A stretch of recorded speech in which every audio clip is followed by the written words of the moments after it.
Good morning. My name is Jay Tiefenbrunn. My pronouns are she, her, and I am your Director of Music Ministries. And it is my pleasure to welcome you to worship with the First Unitarian Universalist Church of Nashville. Because our developmental lead minister, the Reverend Diane Daugert, is on vacation this month, our service this morning was created and will be led by two members of our worship committee, Rachel Rogers and Roddy Biggs. As Unitarian Universalists, our spiritual paths vary, but in this congregation, we have made a covenant together. We affirm our interdependence, we celebrate our differences, and we work for justice. We are a welcoming congregation, and we deepen our relationships as we serve our congregation's mission to create community, to nurture spiritual growth, and act on our values in the broader world, guided by reason and compassion. I'd like to extend a special welcome to visitors worshiping with us this morning. If you're seeking a spiritual home, we hope that you will find it here. And if you have questions about our congregation, please contact our Assistant Minister for Congregational Life, the Reverend Denise Gouch. You can find her email address in the staff directory under Contact Us on our website. If you're worshiping with us this morning on Zoom, won't you please say hello in the chat? We love knowing that you're here. No matter what platform you're using to join us for worship, you can find helpful information like ways to give, faith development resources for all ages, our reopening plans, and more in the worship portal on our website, firstuunash.org. We are so glad that you are joining us for worship. Our opening song this morning is a reflection on our call to ministry as Unitarian Universalists by Thomas Michelson, set to the Irish tune Slain. Won't you join me, along with musicians from Northlake UU Church in Kirkland, Washington, as we raise our voices in song with 3 verses of Wake Now, My Senses.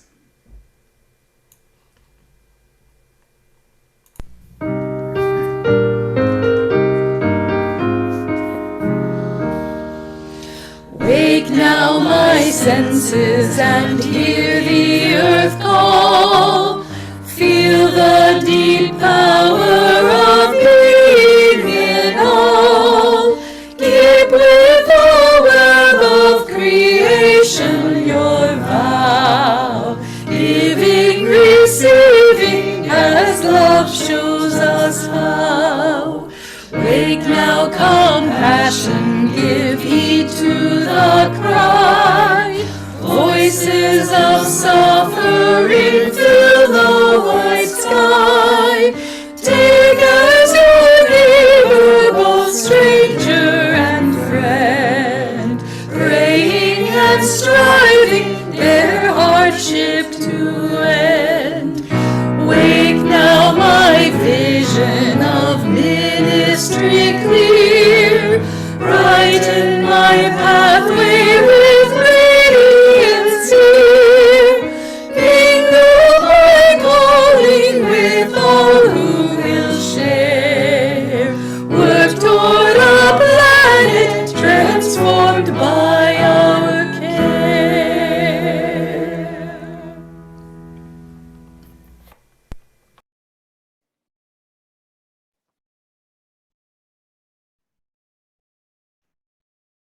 Good morning. My name is Roddy Biggs. My pronouns are he, him, and they, them.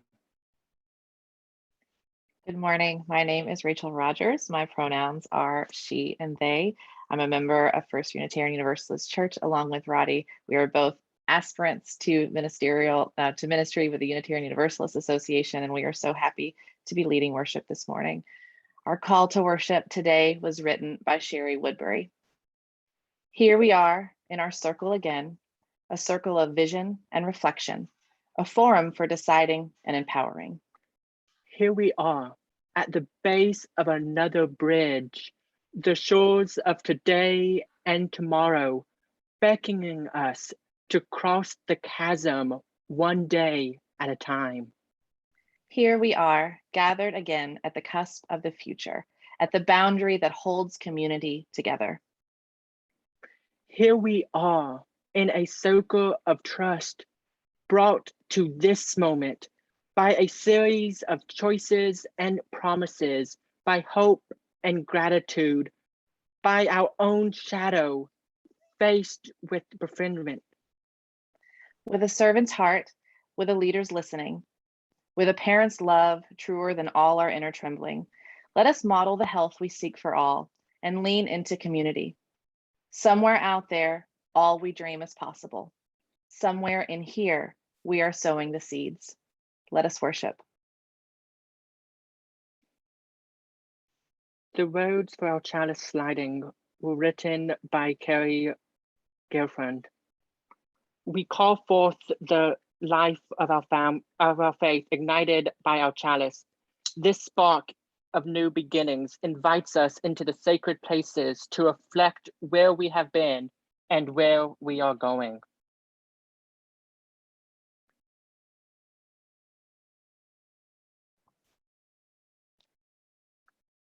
Today's Time for All Ages comes in the form of a story based on a story called The Dot by Peter H. Reynolds. Once upon a time, there was a child named Vashti. Vashti was an incredibly imaginative person. They could imagine brand new worlds that no one had ever seen before. They could dream up names for colors that no one had ever seen. Vashti lived in a world of their own and always had a new story to tell. Their parents recognized the amazing gift of imagination that Vashti had, so they decided to find a way for Vashti to further express themselves. Vashti's parents sent them to an art class where they could learn from a teacher how to put their beautiful ideas on paper. Well, Vashti was nervous and excited the first time they went to art class. While they loved playing make-believe, they didn't always feel confident trying new things. At the start of class, the teacher told all of the children to draw whatever picture they liked. They could draw a picture of their house or an imaginary friend or a place they'd seen in a photograph. They were simply just allowed to draw a picture of whatever they wanted to. Well, Vashti sat there, but they couldn't decide what to draw. They knew that whatever they put down on paper couldn't possibly match what they saw in their head. They didn't think they could follow the instructions, so they just sat there. When art class was over, Vashti sat glued to their chair. Their paper was empty. Vashti's teacher leaned over the paper. "Ah," the teacher said, "a polar bear in a snowstorm." "Very funny," said Vashti. "I just can't draw." The teacher smiled. "Just make a mark and see where it takes you." Vashti grabbed a marker and gave the paper a good strong jab. They were frustrated. "There," Vashti said. The teacher picked up the paper and studied it carefully. The teacher said, and pushed the paper quietly back towards Vashti. "Now, sign it." Vashti thought, "Well, maybe I can't draw, but I can sign my name."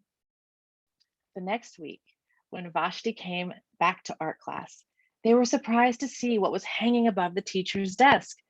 It was the little dot that they had drawn, all framed in swirly gold. Vashti thought, "I can make a better dot than that."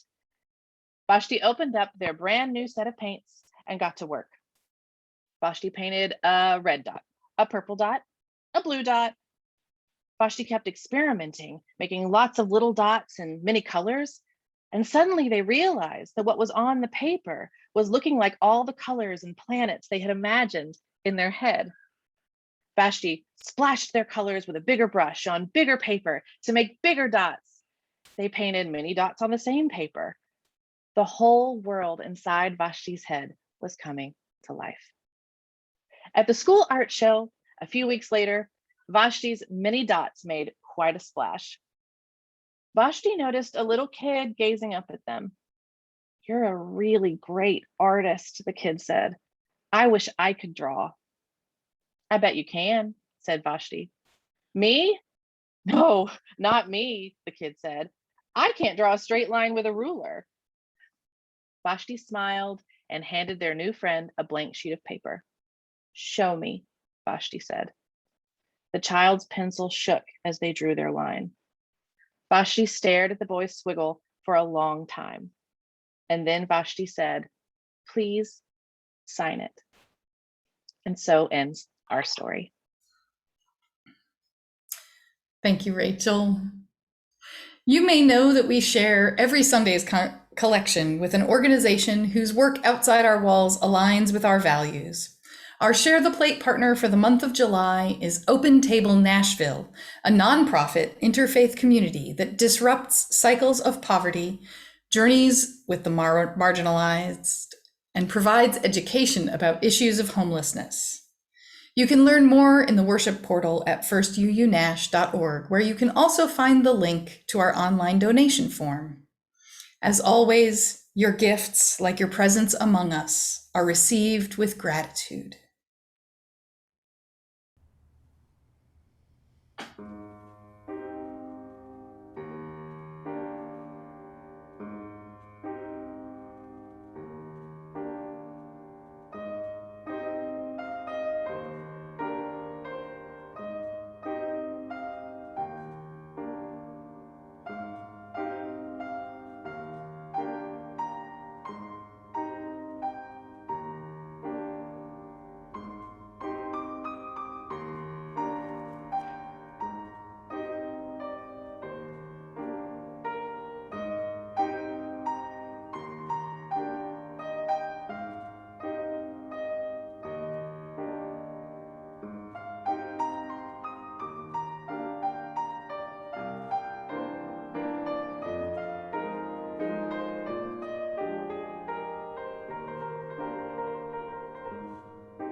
Beloveds, finish arriving this morning as we enter into a moment of prayer, meditation, and contemplation.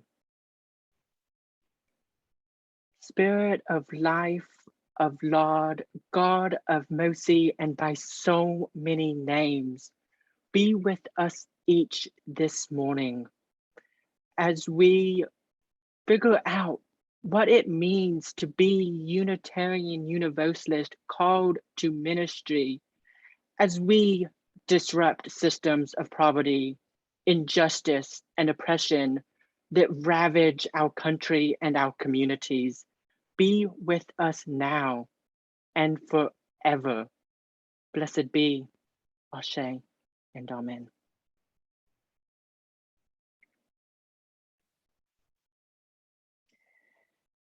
In the fall of 2014, my now wife and I attended a Sunday service together at First UU Nashville for the very first time. What followed for me was, I've since gathered, a very UU experience. I was unchurched after leaving the religion I was raised in, after having been cut off from the sacraments of that faith and feeling both intensely resentful and wholly untethered. I was carrying hurt and trauma and an image of God with me that I felt had caused much of that pain. Ashley, my wife, had visited this congregation years before with a friend, and she told me that she thought I could benefit from visiting First UU Nashville. So reluctantly, I came. I was trembling with fear when I sat down in my pew, and then, and here's a facet of my story that I am pretty sure many of you can relate to. So feel free to put a me too or amen in the chat. Because that first Sunday, y'all, I cried the entire service, the whole time. My friends, I was a person who had spent their entire life feeling like an outsider from my family, my church, my conservative community. I was queer. I was bad at blind faith. I was pretty sure that there couldn't be some black and white true dogma out there that made everything outside of it wrong, which is what I had been taught. So I had spent years trying to have faith and then years angrily rejecting even the notion of spirituality. So the truth is, in many ways, I was lost and then I was here. The month I became a member of this church, I attended the worship class. This was a 4-session class that was offered up to anyone who wanted to learn about the structure of our services and the shared and collaborative ways they are built. It also was the prerequisite for becoming a worship associate, and I knew almost right away that I wanted to try that out. After a lifetime of being the daughter of a priest who also happens to be a pretty great homilist, and also being shut out of any opportunity to lead in church because of my gender, the idea of being able to stand in a pulpit, let alone preach, kind of drew me like a moth to a flame. I'm nothing if not a person who can do anything halfway. So once I found myself in this church and discovered Unitarian Universalism, once I found a faith and a community where all of me was welcome and all of me was celebrated, it felt like puzzle pieces just fell into place. I dug into the work of church, committees and worship and volunteering with our incredible youth. I found a covenant group. And then just a few short months later, after attending that class, I was given the opportunity to preach an entire sermon all by myself. And something in me just blossomed. It felt like parts of me came alive. And I started to understand something about myself. I didn't just want to be a member of this church. There was something more happening. There was a whisper of a voice, a tug, a nagging pull on the sleeve, telling me that I had found something more for myself, that I was truly finding who I was.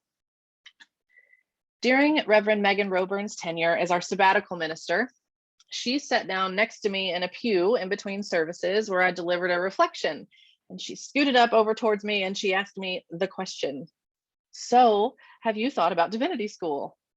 Like the hair stood up on the back of my neck because duh, yes, of course I had, but in truth, within a month of listening to our beloved retired minister Gail Seavey preach, I knew that there was something going on and that I was discovering something about the work I was meant to be doing. But I was really scared of what saying that out loud, what actually discussing it would do to my life. Because it meant turning everything upside down, inside out, sideways, you name it. It meant stepping into an identity that felt very intense to claim. It meant seeing a lot of scrunched up faces from my dear longtime friends, most of whom are queer and have long since left religion, as I let them know what I wanted for my life. And truthfully, while the realization of my calling left me reeling, it was one of the most comforting and empowering discoveries of my life. During the years that followed, as I slowly started walking the news of my desires and my plans out to my friends and family, as scary as that sometimes was, I had something very special in my pocket that gave me so much strength. And that was you, the people in this congregation who exclaimed, "Of course," when I let them know of my forming plans. The people who came up to me on Sundays after I shared some part of myself from the pulpit and thanked me, who bravely opened themselves up and told me their stories in exchange, offering connection and recognition between us. The love, affirmation, encouragement, and confidence that you all have shared has been everything to me. It has been my fuel. I am so thankful for you. When I first told Gail Seavey that I wanted to be a minister, she asked me what my ministry would look like, and I stumbled on my words. I didn't know how to articulate that exactly. I've spent years thinking about it since. And I know that, like all things, my vision for my ministry will evolve. But I'll tell you what I know right now. I want to do everything I can to strengthen this movement and ensure that it is welcoming to more and more people who are looking for healing, community, and a vehicle through which they can help create change. I want to keep focusing and digging in on these big questions, like how do we, as a religious community, work to untangle and heal ourselves so that we may become greater forces for change. As a minister, I look forward to fostering loving, open communities that widen the circle of justice and dismantle the illusion that we exist separately from each other. I will work to continually practice and foster empathy, cultivate more and more radical compassion, and ultimately continue the sacred work of taking care of each other. On August 29th, I will be boarding a plane to Chicago to finally begin my first semester as a seminarian at Meadville Lombard. I'm doing so with this church's sponsorship. I am so grateful. I'm pretty nervous, but mostly I am just so ready. I'll be making my journey knowing that you have shared your faith in me. So thank you again, my friends, for showing me that this possibility for my life existed. Thank you for giving me this space to grow. Thank you for trusting me. And thank you for opening my heart and my mind in so many ways I never saw coming. I know you will continue to do so. Thank you so much, Rachel, for being so open and vulnerable about your journey and experiences. We are all called to something, for something. For some, this calling might be a new vocation, a new job opportunity. For others, it might be to come out of the closet as they embrace their true and authentic identities. Still, for others, they might be called towards a faith community that seeks the truth and love. As for me, from a very young age, around 6 or so, I knew that there was something unique about me, but I didn't quite know what it was. While other boys my age were into cars, trucks, play fighting, and frankly, all things that meant getting dirty, I preferred music, the arts, theater, and sitting alone in my room, thinking. Yeah, 6 years old, and sitting around, thinking, asking myself questions. As I got a little bit older and my friends started talking about girls in our class that they thought were pretty, I realized that I was having similar thoughts, but not about the girls in our classes, but about my friends. At this point, I really didn't know what it meant to be gay. And so I really thought something was wrong with me. When I was 10, I learned what being gay meant, and it all made sense. All of the thoughts in my head made sense, and I knew then that I was gay. I came out at the age of 12 and was bullied for years, and I mean years. I didn't really know what to do or where to turn to for help, but I knew that I had a religious community that cared about me, or at least that's what I thought. So I turned to my religion to help, only to find that I was not welcome, that I was not the child of God the church wanted me to be, and that instead I was the gay outcast of Christianity, of the church that I had grown up in and the faith that I loved.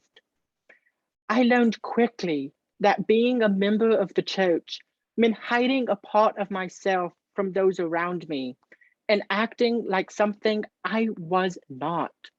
I felt so unimportant, alone, and unwanted by the very faith that had once provided me comfort. In time, I stopped going to church altogether. I swore off religion, I swore off spirituality, and ran as far from a church or the Holy Spirit as I could. But in time, I started to explore new spiritualities and became a spiritual person, finding truth in many faith traditions, religions, and in nature. I gained a better understanding of who I was and how I fit into the bigger picture. And I knew then that with or without a church, I was loved by many, and that my being gay was no reason not to be a spiritual person. And so, as the years went on and I learned more and more about myself, who I was, what I believed, what my core values were, a little ember of hope became alive inside of me. Then one morning, after years of not attending church, I woke up January 1st, 2017, and stepped into a church again for the first time in a very long time.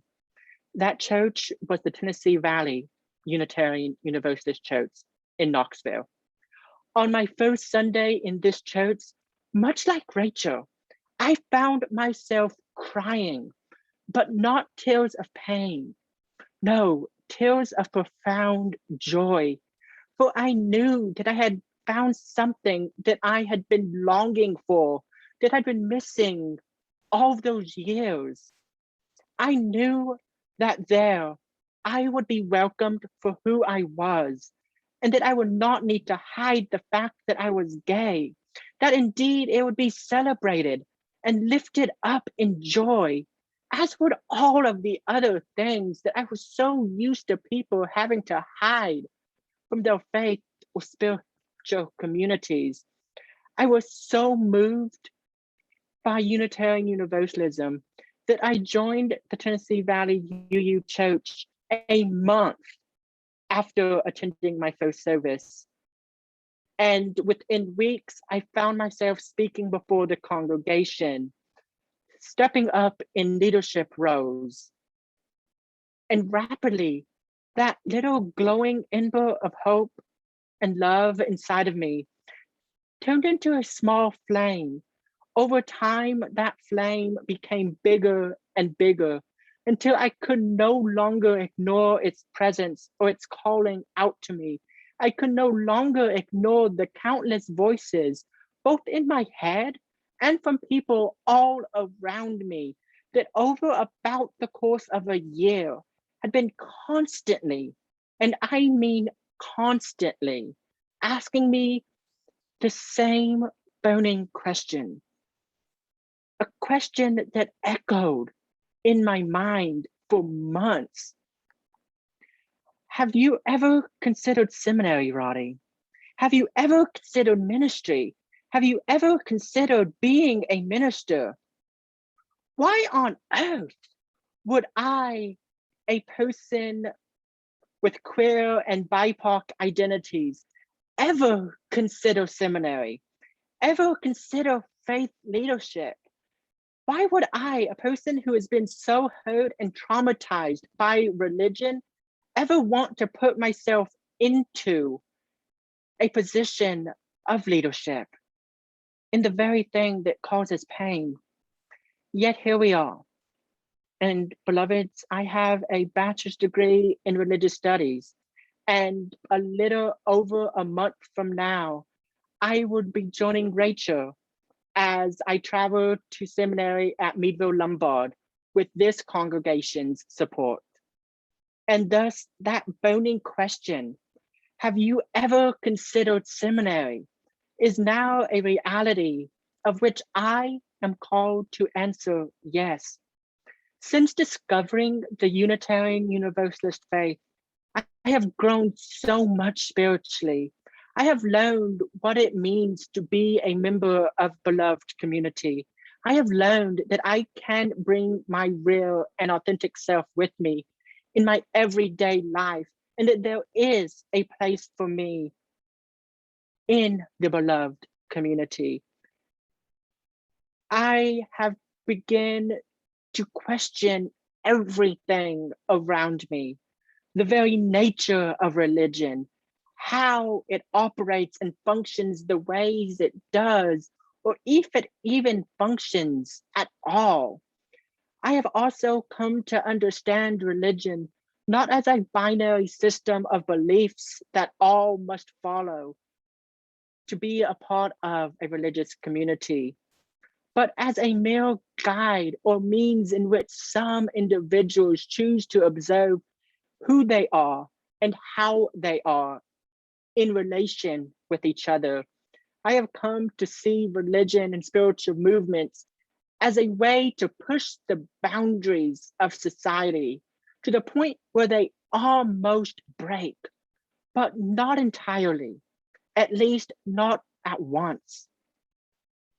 When I started this journey, I knew that I wanted something different.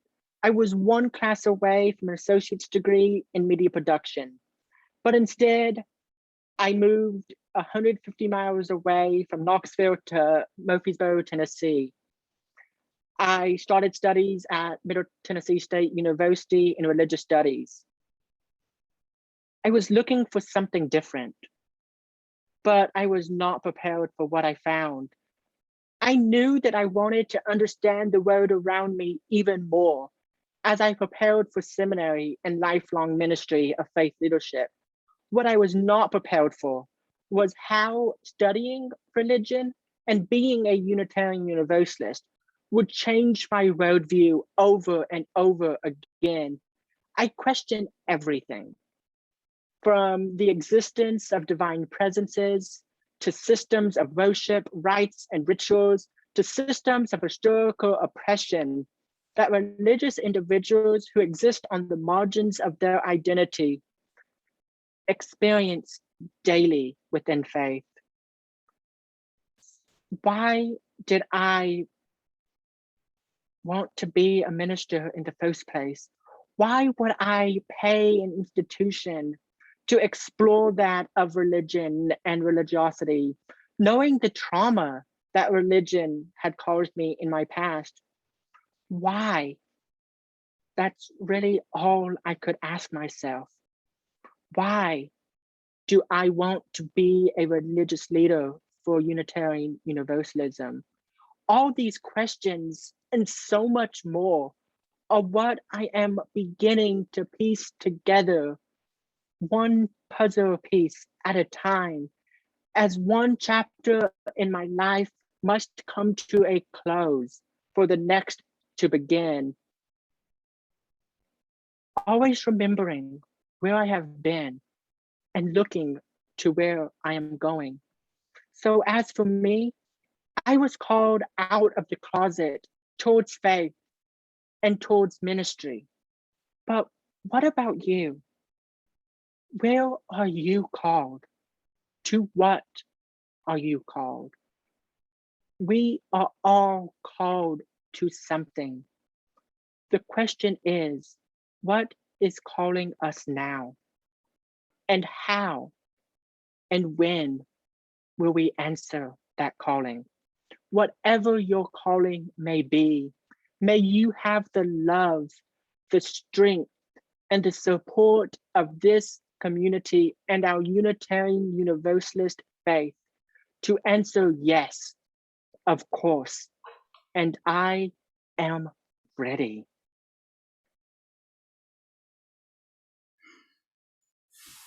Thank you so much, Roddy and Rachel. There's a lot for us to think about. And in your journey of ministry, you helped me by choosing the songs that fit this service. And the composer of our closing song is Mark A. Miller.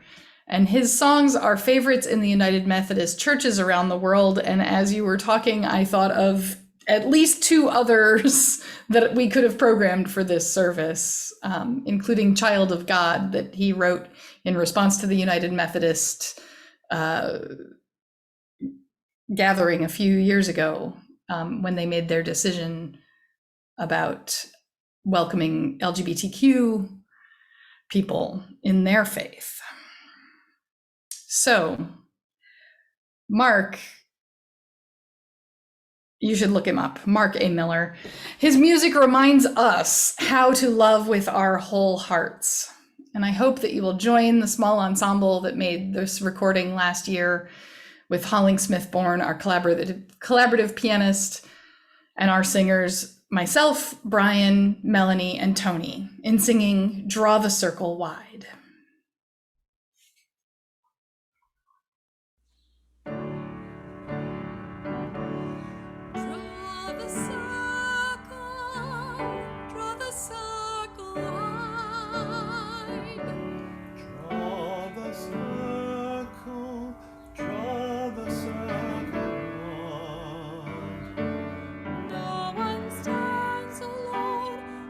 Stand side by side.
Won't you join me in extinguishing our chalice? The words are written by Elizabeth Searle Jones. We extinguish this flame, but not the light of truth, the warmth of community, or the fire of commitment. These we carry in our hearts until we are together again.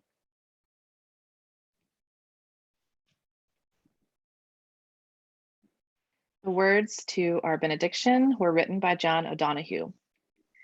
May you listen to your longing to be free.